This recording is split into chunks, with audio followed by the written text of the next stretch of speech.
how did you know it was the right time to move into audio with your own business? And how did you go about that? With regards to my own business, you know what? I don't think you'll ever know it's the right time, because I've done, I've done prior to Audio Animals, I did two other businesses, both very similar things, and they didn't go so well because it wasn't the right time for me. And I say it wasn't the right time for me because I was still wanting to go out. If someone asked me when I was 21 doing, I think I was about 19, 21, something around that time. If someone asked me back then to do 18-hour day, I'd have gone, no, you got no chance. I want to play my computer. I want to go out. I want to, I want to get down the pub. Yeah. I want to do what other 19 and 21-year-olds are doing. The last thing I wanted to do was work. And I think when you're that age, you don't want to just do work. But now that's all I want to do. I mean, I obviously want to spend time with my family, do all my family stuff, but it is just, as soon as the kids go to bed, as soon as the missus goes off in the bedroom, watches EastEnders or whatever, I'm bang on the laptop, work. So I don't think there is really a right time, because obviously everybody's different, but there's a time that it will work and there's a time when it won't work. But it's trying to work that out. What I would say is you've got to be kind of 100% wanting the business to succeed. Otherwise, it's very difficult for it to succeed if you aren't 100% going for it. So I don't really know if there's a right time. I tell you one thing with regards to there is a right time is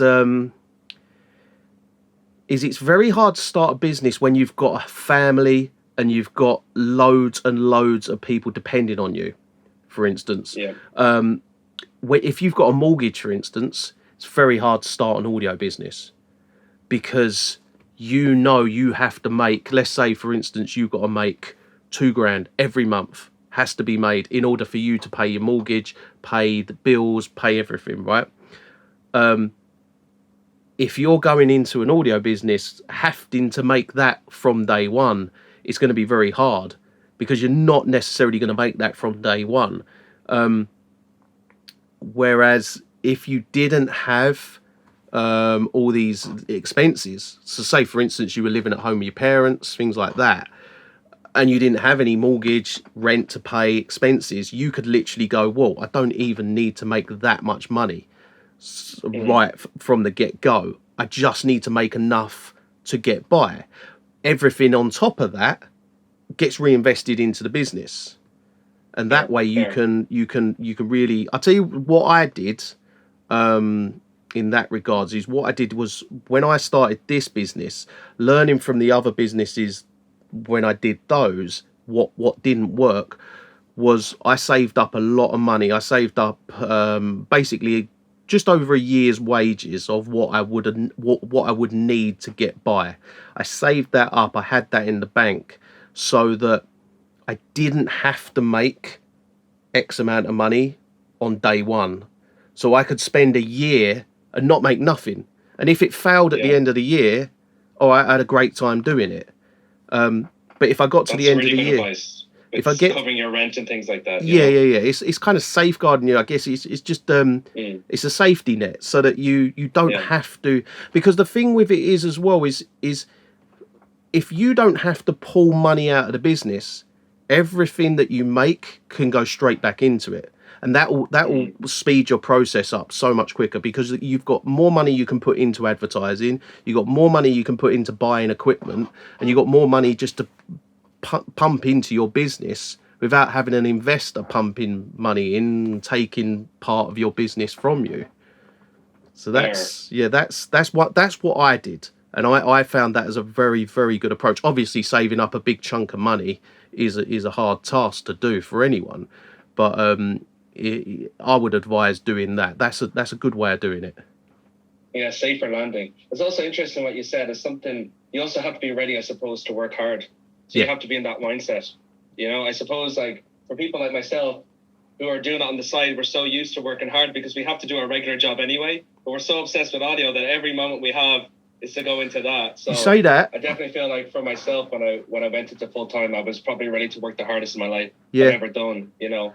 I'll tell you one thing. Going off of that, what you're saying there is you're working your, let's say, part time, and then you're doing your music as well as a kind of in your spare time.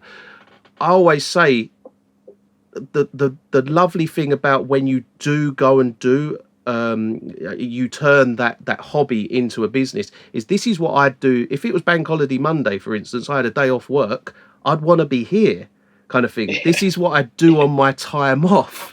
Yeah, so that's exactly it. Yeah. it's a really nice situation to be in, that any time that I have free, this is where I want to be. So that's the one thing that's highly rewarding from running like any sort of audio business or running any business where you're doing what you love and enjoy. And that's why you work 18 hours. That's why you'll happily stay up for 3 days meeting a deadline, because you love what you're doing.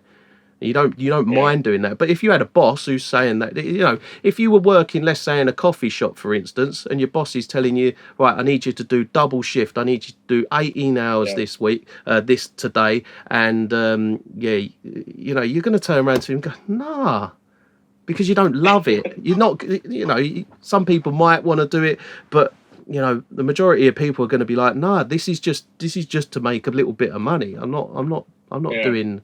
You know, if the boss wants to do 18 hours, then the boss will do 18 hours. But